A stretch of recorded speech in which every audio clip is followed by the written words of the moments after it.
Dia kumbang tau. Dia kumbang. Tak tahu lah kumbang harimau ke apa. Tapi dipanggil Ladybird.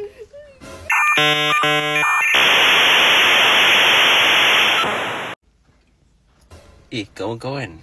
Aku tiba-tiba macam terfikirlah dalam perjalanan. Aku terfikir ada sesuatu benda ni.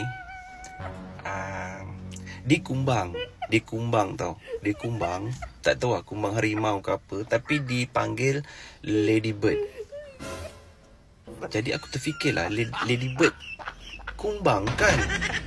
Daripada mana datangnya bird, daripada mana datangnya lady, tapi dia kumbang. Takkanlah lady, kalau diterjemahkan dalam bahasa Malaysia, lady tu perempuan ataupun wanita kan. Bird tu burung. Burung perempuan. Burung perempuan.